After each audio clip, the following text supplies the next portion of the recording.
You've heard the conventional view. Now prepare yourself to hear the other side. High school teachers Mike Margison and Justin Spears bring you the alternative view you didn't get in the classroom. Now here they are, Margison, and Spears. All right. Good Wednesday evening to everybody out there. You're tuned into The Other Side with Margison and Spears. Our contact information, as always, there are multiple different ways that you can get in contact with us. I'd love to encourage in whatever format you're listening to us, whether it be live on YouTube, replay on 92.1, 1550, or through the Spreaker app, rebroadcast there as well, that there are a number of different ways that you can get in contact with us. And that is on Facebook at facebook.com/TOS_podcast. You can reach us on Twitter at TOS Podcast as well. You can get us on our email, margisonandspears@gmail.com. And then Mr. Margison is at Mr. Margison on Twitter, and I am at Justin Spears 4. Those are our personal accounts. You can reach us through any one of those avenues, and we'd love to be able to hear from you guys. Of course, you can follow us and subscribe, and we'd love for you to do that, by the way. If you could subscribe to our YouTube channel, if you go to YouTube and just search Mike Justin or The Other Side Podcast, you'll find, or if you're listening to us live, you've already arrived at the YouTube channel, so give us a subscribe while you're there. So lots of different avenues there. Again, we're on Saturday mornings on 92.1 WCVL FM 1550 AM out of Crawfordsville, or WCVLAM.com if you'd like to listen online. There are just a number of different ways, and I've really been pushing here and would love to be able to get people, because I've had a couple of listeners that have come up to me and said, hey, love the show, want to listen more, but YouTube, not really something that I can do. I don't have the opportunity to be able to stream that, on my mobile device or what have you. I want to encourage you to download the Spreaker app. That's Spreaker. You can go to the Google Play Store, or I'm sure iTunes. I'm pretty sure it's on Apple as well. I have an Android device, but I was able to find it. You can download the app, search for the show, and bam, favorite it. And you can download all of our episodes from Spreaker as well. So just a number of different ways. Hopefully you can find one that you can latch onto and give us a listen. And again, we would highly encourage and welcome any feedback, good, bad, constructive, anything that you've got. We would love to hear from you out there. So gotten all of that out of the way, now we're going to get into our episode for tonight. And we were really trying to hype this one up and get people kind of excited about what we're doing here this evening. We're going to do something a little bit different tonight. I am going to be taking Mr. Margison to task on the concept of the free market of capitalism, and going to be challenging him on why that is the best system that we have to set up an economy and run. And so we're going to get into that. But before we do, I want to welcome Mike to the show. Mike, how you doing this evening? I'm doing well. I'm ready to go. All right. Very good. Well, we had a little back and forth banner here on Twitter leading up to tonight. So I'm ready to get it on. So again, we're going to be focusing here on the economy. Specifically, we're going to be looking at why inequality exists. Why are there winners and losers? Why are there people that are financially set for life and those who have to live paycheck to paycheck, or even worse, have nothing of value? Shouldn't the government be actively working to correct this and level the playing field? Now, these are some of the questions that we have to ask about our economic system. So again, during the show tonight, I'm going to be grilling Mike on these issues, and he's going to be left to defend this. So let's get right into it. Mike, let's start with some observations. Clearly, in the United States, there are the have and the have-nots. There are those who on one end of the spectrum have assets that have them set for life. Investment accounts, multiple homes, multiple cars, you name it. And clearly there are those who live in squalor. They have nothing to their name. And we know that Jefferson wrote in the Declaration of Independence about life, liberty, and the pursuit of happiness. Why do you support an economic system that creates outcomes like this? Doesn't this seem a little unfair? Well, let me first address your wording of the question.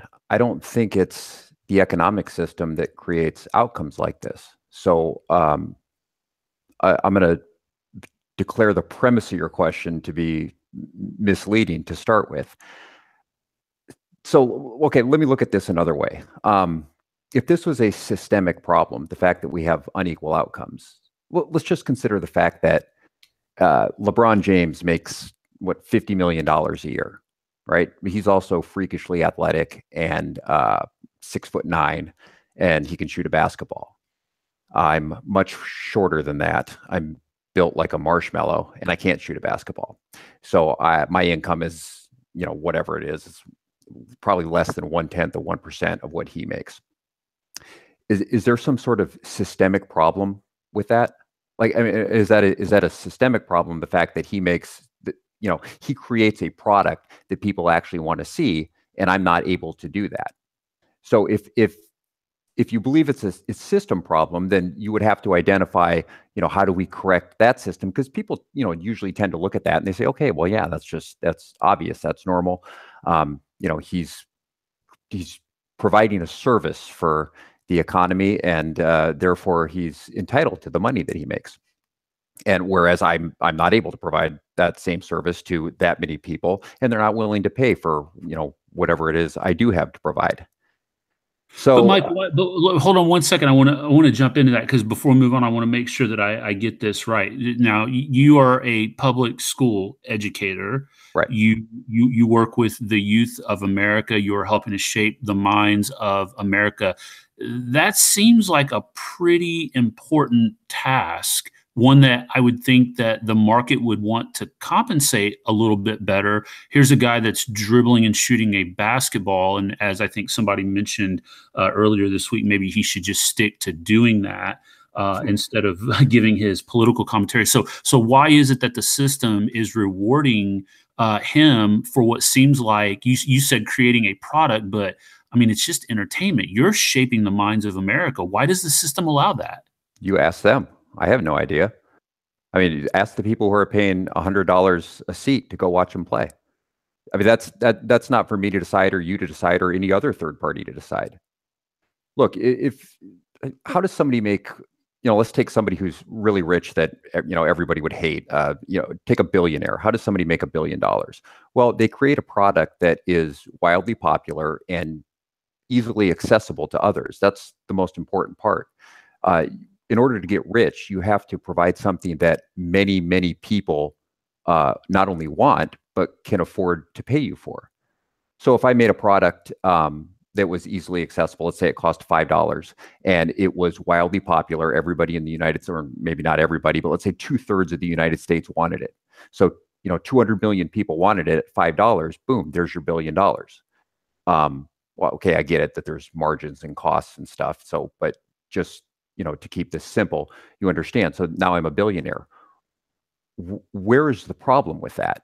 So who are you taking to task? The people who bought my product? I mean, then you would have to go ask them, like, where do you get off? How do you justify, exchanging your $5 for this product? Are you going to go ask 200 million people that? I'm sure that you will get the exact same answer every time, something along the lines of, well, I just happen to value that product more than I valued the $5 in my pocket, so I decided to exchange it. This isn't something, look, if you look at it in aggregate sense, then I suppose you can say, well, okay, after the entire end result, after all of the process is played out, yeah, this person has a ton of money and this other person doesn't.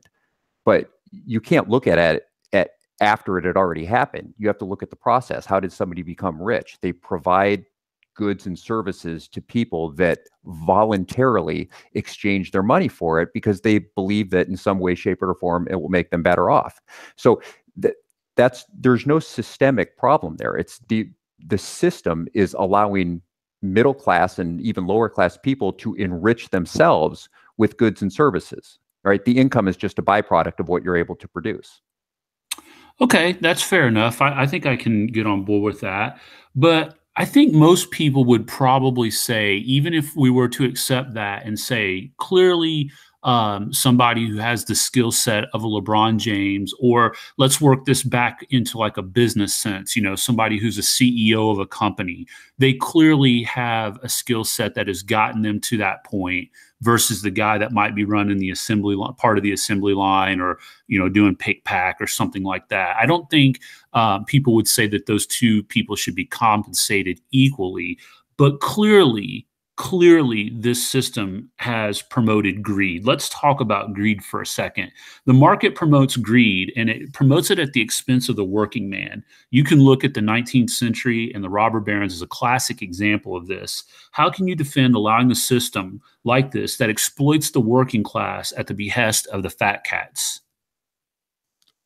Okay, well, in the case of the Gilded Age, or the robber barons, I guess, as they're sometimes called, so what actually happened during that time period? It's exactly what I just talked about in that previous question. So what was made? Let's take Rockefeller. What did he do? He created Standard Oil, and then all of a sudden, electricity, fuel, stuff that we use, to power our cars. This stuff became available in mass at a relatively cheap price. Carnegie, he did the same thing with steel, anything that involves steel. So it's skyscrapers and railroads, and so that we could get our goods shipped from California to New York. I mean, this is something that improved the lives of Americans, not made them worse. Not only that, but steel that was made in, a little bit later into household products, when you had the washing machine and the dishwasher, which were created, the Model T, all of that stuff used that, and it was available extraordinarily cheap, so that the rest of America, and eventually the rest of the world, could share in the goods there. So if you want to, again, what you're doing is you're looking at the end result of this entire process. Look, Carnegie's economic contribution to our planet it has nothing to do with his income. His income is a byproduct. What he did was he created steel that went into products that made people's lives easier in some way, shape, or form, and they compensated him for that. And so in the end, enough people compensated him to the tune of however much he was worth, $200 billion. But I would answer this question the same way I answered the last question. It's the exact same thing in the 19th century. They call them robber barons, but when you're talking about cheaper steel, cheaper oil, cheaper household products, Edison, light bulbs, telegraph, telephone, all of these things that people were able to use made these people phenomenally rich. But that's not a systemic problem. It's just that it's the voluntary exchange of consumers and producers. All right, that's interesting. Yeah, I guess I could get on board with seeing where you come from on that. I guess just to kind of wrap that one up here real quick, though, isn't there a point in time though where there's got to be some kind of like a multiplier, right? Where, like the CEO should only be allowed to make like maybe 2.5 times the amount of, whatever mid-level management or the lowest paid worker. Isn't there some kind of way that we could level the playing field to compensate, the average entry-level worker a little bit better than what they are? Because clearly, people were struggling to get by while you had all of these people with opulent wealth. That just does not seem fair to me. Okay, well, let's ask this another way. Let's say that you and I are going to open competing lemonade stands, and my lemonade is good and yours is terrible, as would probably be the case. So let's strip away the employee CEO relationship, and let's just make the relationship between you and I, two competing businesses. I'm able to sell to everybody and you're able to sell to nobody. I make $1 million and you have nothing. Should we apply your same logic to that situation? No, that's a good point. Should I be required to take my profits and then give them to you? And if you believe that, what sense does that make? Honestly. Right. No, that does make sense. But I think that leads to the next point. There is, I think a lot of people would say in that regard that the system was probably rigged for you to create a better outcome for yourself. Like you must have had some insider knowledge, or you must have been able to use resources in an unfair way to create a better lemonade product than what I could create. And I think you know what, you're actually right there. That's actually true, but it's what we see as crony capitalism. So it's not like that part. What you're saying, you finally said something reasonable, but that is a government induced. That's a government created phenomena. Whenever you have this kind of insider, these insider benefits, one of the things that keeps coming to mind to me is like Solyndra, which was an energy efficiency company or a green energy company that they got like $500 million in taxpayer-funded subsidies during the Obama administration. And the people, I think it's gone under. Those listening would have to look it up. You'd have to look up what eventually happened to Solyndra. But okay, so yeah, there you have connected people. But whenever you have this like a kind of nepotism, this interconnectedness, this kind of incestuous relationship, it's always between the government and a business owner. It's not between, I mean, as you're describing it, it would be, I'm connected to who? If not the government, then who? Right. Yeah, I think most people would say that you must have used your influence, whether that be your social status or connections that you were talking about with, as you labeled it, crony capitalism, to be able to gain an unfair advantage over purchasing, sugar at a cheaper price, and therefore being able to buy more of it, and so your lemonade's sweeter than mine, or you're able to market it better than I am. Okay, well, I mean, I see that, but if I buy the sugar in bulk, or if I'm investing more, then that's not my problem. If I'm taking the risk to invest more so that I can buy it in bulk or buy better sugar or whatever, then again, I don't see that as a systemic problem. That's a choice that I'm making, and if the choice fails, I'm going to end up losing more than you are. Well, let's talk about that then next, because I think that logically flows to the next point that I wanted to hit on, and that's the role of regulation in the market. Most people would agree that we've established our government as a means for protecting or regulating the market, because if it were just left unfettered, it would wipe out those who can't compete, fairly in that biased market. So how can you deny that regulations and government intervention have had a positive impact on the economy? I would not agree that our government was established as a regulating device. And B, I guess I would ask you, what are you saying the government has done in a regulatory sense that has made the majority of Americans' lives better? Well, I think the casebook example that we have to look at is going back to the example of the era of the robber barons. And that is, clearly these companies were just completely treating their workers unfairly. They were forcing them to work in coal mines and get black lung.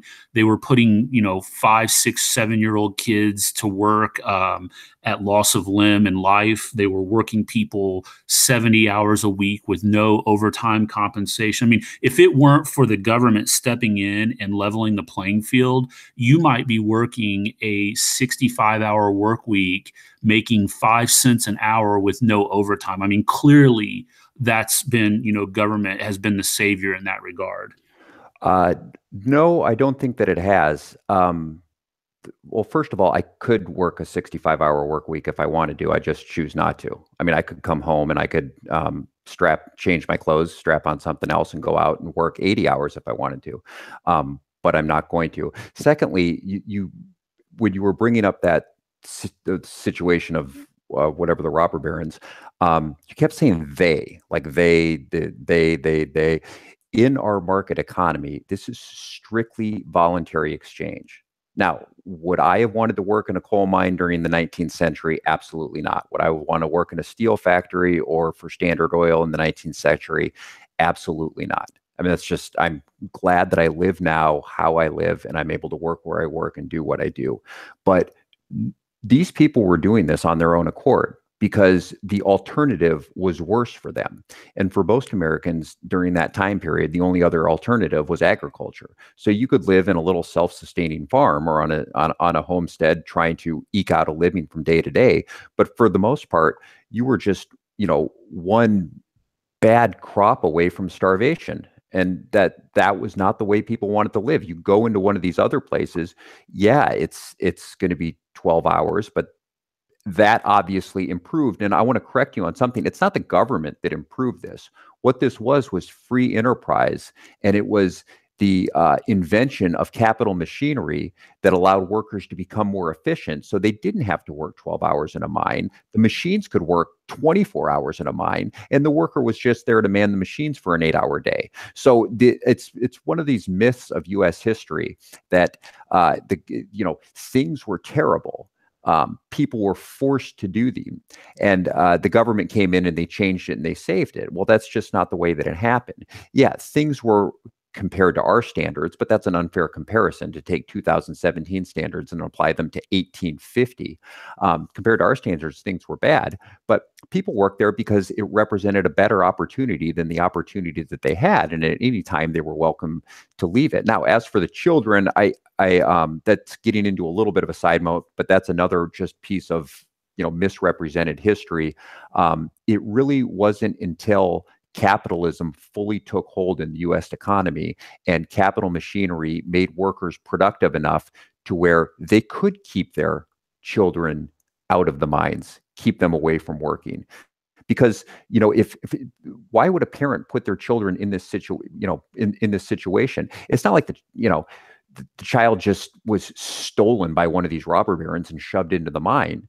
It was the parents said, hey, look, in order for us to eat or pay rent or do whatever we want, you can't go to school, you have to work. As soon as capitalism and capital machinery made the parents more efficient workers, then they could keep the child home, and the child was eventually able to get educated. And now we, live in the system that we do today, but it's a stepping stone process. You can't go from, the bottom floor up to the top where we are now without going step by step, throughout the way. Yeah, okay. I could see your point there to that. Let's transition here into the final part that I want to look at for this evening, and I think this kind of will bring us back full circle here. At the outset, I had mentioned that clearly there are those that are disadvantaged in this country. We know that we have a homeless population. We know that we have people that are living under the poverty line. And the injustice that is done to these people through what the market has done to them. And so clearly our government has tried to combat that with the war on poverty by creating these welfare systems that give citizens opportunities where the market has failed. Why should these programs be reduced or eliminated? I hear a lot of free marketers talk about, reducing welfare programs, whether it be food stamps or housing assistance or, free and reduced lunch money for school children. Aren't you advocating for making people poor by cutting these programs? No, I'm not advocating for making them poor. I'm advocating for the federal government to get out of that altogether. I think that if somebody is living in difficult conditions and they're good people, that they need to be helped out. And that's actually one of the most common misconceptions about those on the right, is that if you don't advocate that the government do something, then you're advocating that be absent altogether. And that's simply not the case. I don't want charity to be absent. I just don't want it administered by the federal government, because everything the federal government does is completely useless. I mean, they're incompetent buffoons running our country, and they can't manage. Basically, they can't manage a country this vast, 2,000, 3,000 miles wide and 327 million people. To put them in charge of alleviating poverty is just comical. They don't do anything right. So why would we put something as important as that? Poverty needs to be eliminated at a state and local level. Look, if there are people, and at a local level, people understand poverty. And I think that this is important, because there are what I kind of refer to as deserving poor and undeserving poor. If somebody chooses to, do drugs, squander their life, and they're living in squalor, well, it's going to be on themselves to get picked up, reform, change, and do something better. If somebody got laid off through very unfortunate circumstances and they got a family that they have to take care of, that's a totally different story as far as having, no income. But that could only possibly be known at a local level. That there's no way that somebody in DC would know the difference. And so in DC, all you do is you just hand out checks. And that's incentive for the first case that I mentioned. That's incentive for the first people to continue doing what they're doing. And I think that's a big inefficiency in our system. If charity were handled at the local level, then it would be a little bit more personal. And I think by and large, everybody, I mean, unless there's just some statistic people, everybody wants to see people at the bottom brought up. And if you see somebody in tough situations, you want to help them out. Look, you can just look at the statistics. America is the most charitable nation on the planet. We give more than anybody else. We want to help out.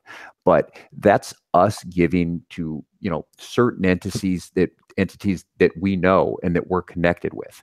When it's done by the federal government, it's just rampant. It's full of fraud, and people respond to incentives, and the incentives are, hey, do nothing and I can collect a check. I think it makes poverty worse. I think long term it's worse for our nation. I'm not against charity. I'm just against the federal government managing our charity. Yeah, I think that's a fair assessment. I think that's a fair answer there. I think a lot of people who view the market as failing those who are living in poverty fail to look at it from that perspective of what charity and individual help would look like, as opposed to it coming from the federal government. So I think that is a fair assessment there. So. Well, if you've been listening this evening, and again, we appreciate all of our listeners out there. If you're hearing this on replay, we obviously want you to know that clearly my role this evening was as a devil's advocate. You did a pretty good job. You were a convincing leftist. Right. Yeah. I said to a couple of people today that I talked about this show with, I said, I'm not going to go easy on them. I've heard them all before. I've heard these arguments and read them and seen them and been exposed to them. So I always tell my students, look, you need to know what people who think differently than you think. You can't fall into groupthink. You can't fall into just reading what your side is. And that's pretty apt, considering that we call this episode The Other Side, or the show The Other Side.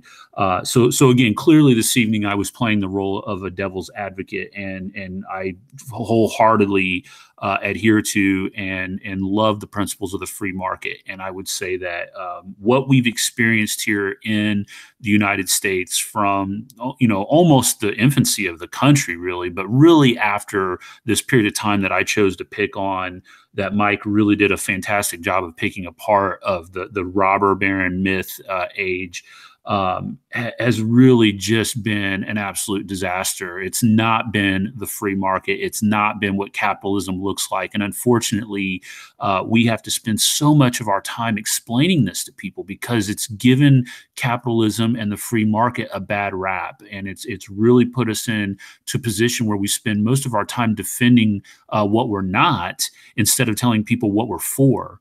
And I'm thankful for organizations like the Mises Institute, Fee, and others that put out great works that we can rely on to educate ourselves and give us arguments that we can defend ourselves with as we go out in the defense of capitalism and the free market. So really appreciate, Mike, your answers this evening. I thought you put a lot of clarity and conciseness to those answers. Hey, I thought that you were pulling out like the heartstrings there. You were like I said, you were very consistent. And let's just say, for the people, we didn't rehearse this, so I didn't know what Justin was going to ask, but you really went after like the emotional side of it. And that's when, if you're defending the free market, you have to be prepared to do that. So yeah, when you were asking your questions, I was like, hey, gosh, he's got a point. And but you have to stay true to him. One last thing that I do want to get across that that wasn't able to come up in my answers, the way that people attack capitalism. And I think you'd probably agree with this, Justin. You would think that pre-capitalist life was some sort of utopia, wouldn't you? Like, I mean, the way that people talk about capitalism, wouldn't you imagine that like the Middle Ages were the most equal, glorious time in human history? Oh, absolutely. Yeah. When you hear it presented, you're right. And it's unbelievable because what leftists say about capitalism is it's a perfect description of pre-capitalist life. Rampant inequality. I mean, during this time, you had like literally kings and barons, which had all of the wealth. Like, we talk about the 1% in this country, having all of the wealth. They don't. The 1% has about a third, maybe a little bit more than a third of the wealth. In pre-capitalist life, the 1%, the upper 1% had like all of it. Over 90% of it. And that's not an exaggeration. And squalor and poverty. I mean, would anybody really want to go back and live like a peasant in the Middle Ages? I mean, does that seem like it's a better situation that you would have in these capitalist worlds? So anyway, I just wanted to talk about that. Whenever you hear these arguments, you must think, well, oh my gosh, prior to the onset of this scourge of capitalism, life must have been great. No, it was terrible. No, that's a great point. I'm glad you were able to work that in. So, all right. Well, for those of you that are listening on 92.1 WCVL 1550 AM or WCVLAM.com, that's going to have to do it for us this week. On the other side, we thank you for tuning in and for your support. And again, if you are hearing this on the radio, please make sure you let them know that you appreciate the program. We certainly appreciate the platform that they've given us, and feel free to contact us and join us again next week when we're going to be talking about a topic known as intervention and the non-aggression policy. We're going to kind of do this episode in reverse of what we did this week. Mike's going to be taking me to task on instituting a policy known as the non-aggression policy and not intervening in foreign affairs. So he's going to talk to me a little bit about that, and I'll be able to answer some questions about what exactly that is and why I adhere to that non-aggression policy. So again, for our radio audience, thank you for tuning in, and we'll see you on the other side.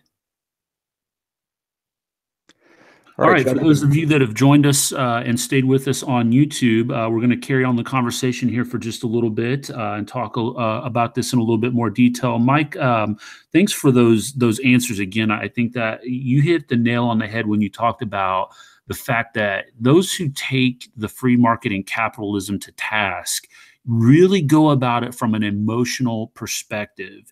And when you're talking about the free market and capitalism, you have to be rooted in logic and fact. And I think that's an important thing. And I think sometimes that puts us at a little bit of a disadvantage, because we're not always able to pull at the heartstrings of the people that see some of the, inequality and poverty that exists. And I just hope that sinks into people that listen to this episode.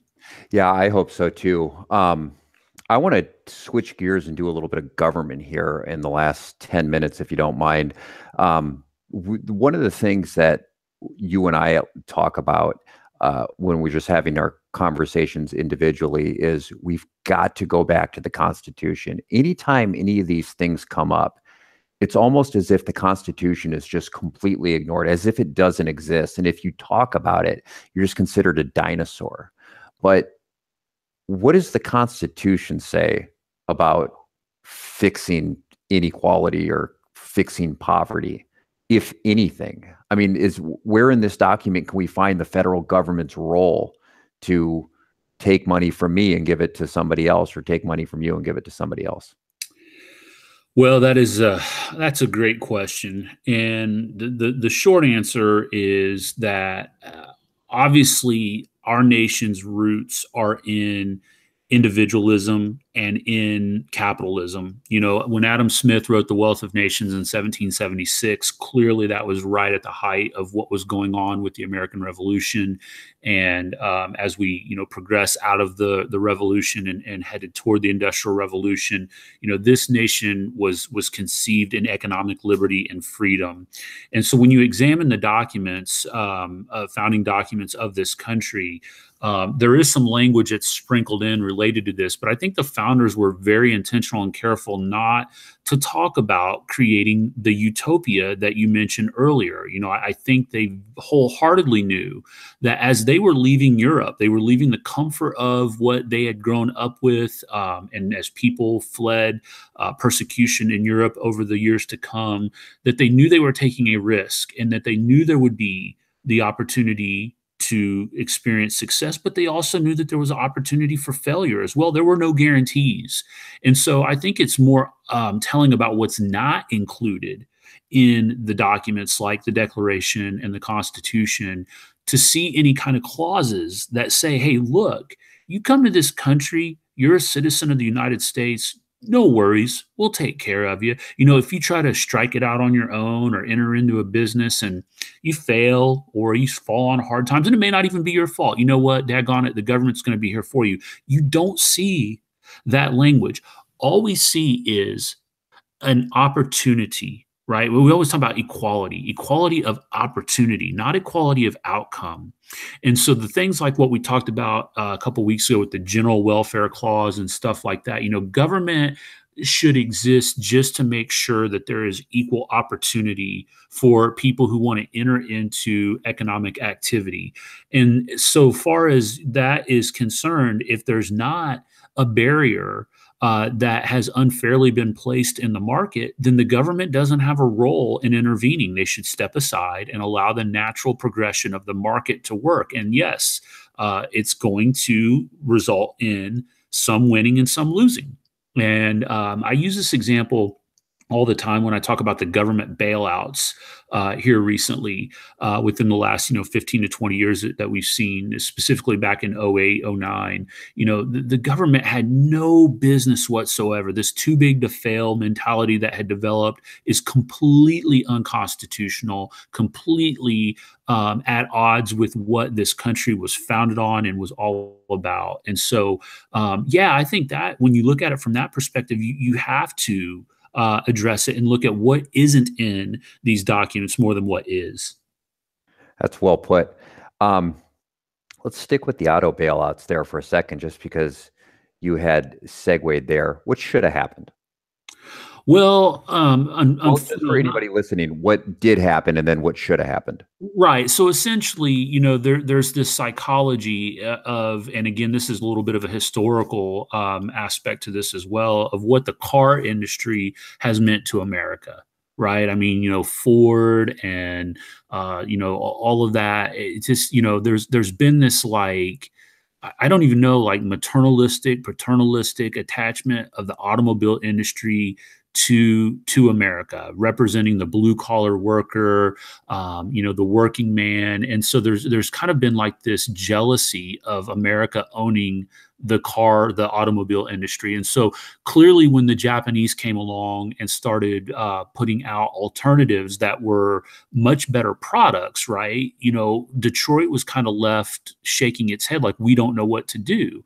And essentially they spent, 20 or 30 years at least without any fresh ideas, and if anything, the government was getting in their way. They were putting stricter regulations and things on them and having to meet EPA standards for MPGs and things of that nature, and really handicapping them from being able to compete with these Japanese automakers. And so, just not creating a better product, not coming up with a better solution led them to financial hardship. And so, the government with this too big to fail model says, gosh, we can't imagine an American economy without the big three. So we have to have Ford, and we've got to have GM, and we've got to have Chrysler making cars. And so, just tons of cash are thrown at these businesses to bring them through the financial hardships that they had fallen upon. Now, what should have happened is they should have been able to file for bankruptcy and either reemerged on the other side stronger or gone out of business. The market was clearly making indications that what these companies were producing were not wanted. They were not meeting the wants and needs and desires of the consumer. And so for the federal government to step in and take taxpayer dollars when at a time we're already heading towards massive amounts of debt, and it only contributed to it, it just was completely irresponsible. And you saw the same thing in the housing bubble as well, with all these toxic assets and HARP and TARP and or whatever they all were. It was just a complete colossal shell game, a waste of taxpayer dollars, and it was going against it was violating every principle of what the free market would tell you needs to happen in that regard.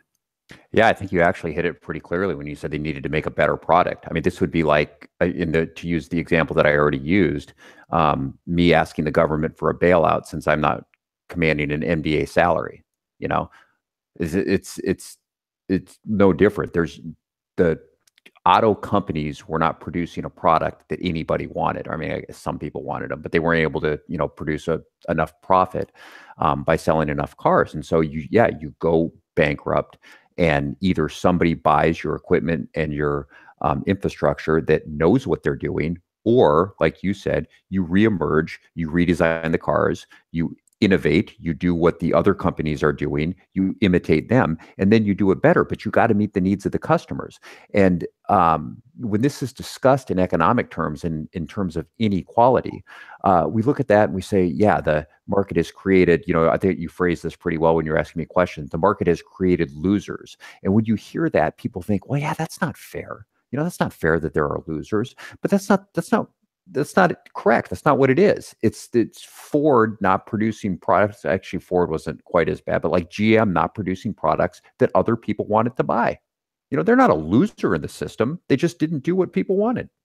Right, absolutely. And as we wrap this up, I want to throw it back to you with something here as well, if you can comment on this. Talking about kind of this psychology. My father was my stepfather was a blue collar worker. He worked in a machine shop for a number of years. And, I vividly remember growing up in the 80s and early 90s, he was super big into the Buy American label. And I know our current president appeals to that mantra of, protectionism. Talk to us a little bit about what happens. What is the result of that kind of a policy? Does that make sense? Was what I'm asking there make sense about the notion of, buy American made and American protectionism? Yeah, that does make sense. And first of all, it's a complete misnomer that the manufacturing is gone in the United States. It's not. It's actually stronger. It's just changed. It's different than probably from what your father used to do. So what has happened is that type of manufacturing, that like 70s and 80s type manufacturing, has been outsourced because we've evolved as an economy.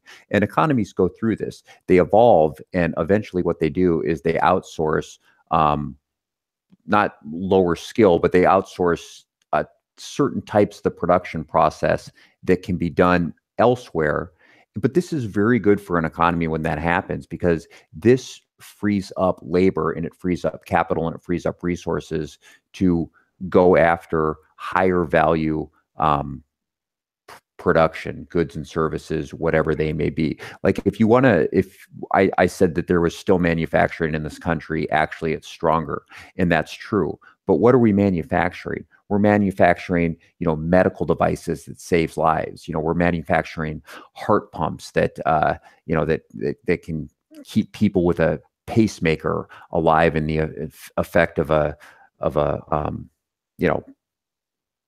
incident. I can't think of what it's called actually. If your heart skips or whatever, my dad's got one in.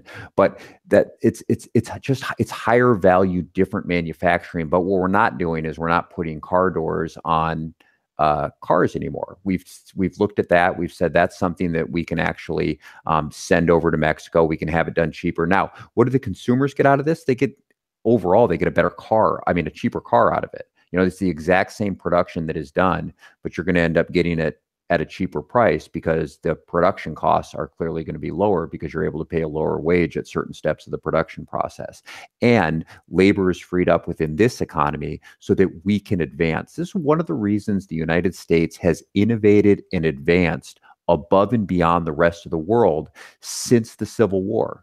It's because we have evolved through these production processes. And once we're done doing something, we don't stick with it. We innovate and we go. At one point, I think pre-Civil War, about 80% of our country were subsistence farmers. Like today, less than 1% of our country fits that bill. It's an evolution process.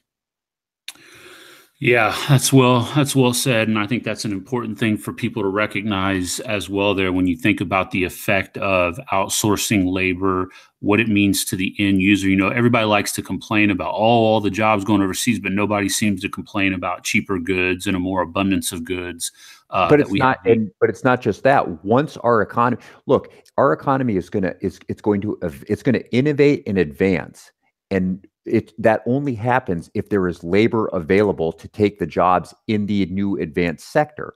In order for that to happen, those old jobs have to get outsourced and sent somewhere else. Otherwise, we're just going to be stuck doing the exact same thing that we were doing in 1970. And I don't think anybody would agree that that's better for an economy if everybody was doing literally the exact same job. Right, right, absolutely. That's well put. All right. Well, anything else you want to add to this conversation before we put the wraps on this? No, I think we covered it pretty well. All right, fantastic. Well, that was a ton of fun. I really enjoyed doing that. I like that model, and hopefully, it kind of gave people a little bit more of a sense as to what we're shooting for when we talk about the other side. Because clearly, the role that I was trying to play there is the conventional wisdom. That is what you're going to hear from the mainstream media. That's what you're going to read in the editorial of your major city newspapers and magazines and just pundits all across the country. And the side that Mike was more than adequately defending and laying out for us is something that we hope that you can dig into a little bit more. And again, I mentioned some resources earlier. I would really encourage you to take a look at the Mises Institute, Mises.org, fee.org. There's some great resources in there for you to read about how the free market and capitalism works. So again, thanks to Mike for putting up with me this evening. That was a fantastic episode. And that was nothing compared to what I'm going to do to you next week. Yeah. And again, for those who didn't hear earlier, we are going to be talking about my position on international affairs is a little bit stronger than most. And that is that I believe in non-intervention. I'd say I adhere to what is called the non-aggression policy. And so we're going to talk about intervention into foreign affairs. And I'm sure Mike will have a ball. Oh, man. I'm picturing you in a flowered shirt in a VW van. That's how I'm picturing you. I might have to break out a Scooby-Doo shot for that and put that up next week on our social media so people can get that image in their mind. So yeah. Again, thanks for joining us this evening, and you have now heard The Other Side.